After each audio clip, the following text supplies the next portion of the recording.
ঠক ঠক ঠক, উইকেট ঠিক আছে তো? ম্যাচের আগে পিচ দেখলেন, টস জিতে ব্যাটিংটাই নিলেন আফগান কাপ্তান রশিদ খান।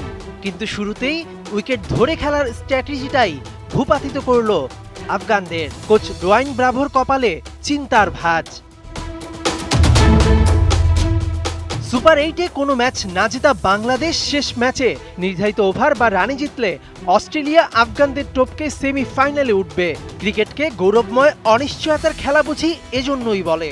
ব্যাটিংয়ে নেমে আফগানদের ছন্দহীন ব্যাটিংয়ে বেশ কবার ব্যাট ফসকে যায়। দর্শকরা আজ করতে পারে, আজ কি বাংলাদেশের দিন? পুরো ম্যাচে বাংলাদেশ ডট দিয়েছে 66 বল, অর্থাৎ পাক্কা 11 ওভার। আফগানদের কম রানে বেঁধে ফেলার রহস্য কি এটাই?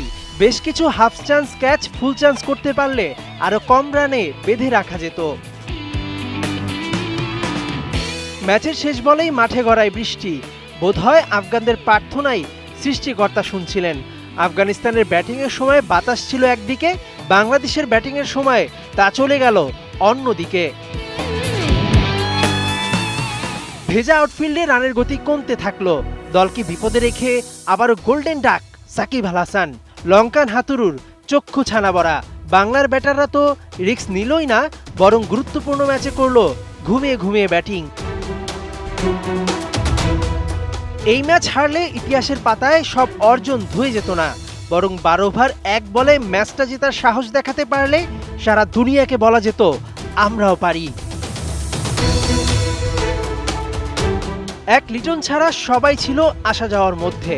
শেষ পর্যন্ত বিশ্বকাপ থেকে বাংলাদেশের বিদায়। সেমিফাইনালে আফগানিস্তান। ব্যাটে বলে দুর্দান্ত পারফর্ম করা আফগানরাই যে সেমিফাইনালটা সবচেয়ে বেশি ডিজার্ভ করে। মেহেদী নাইম, ৭১।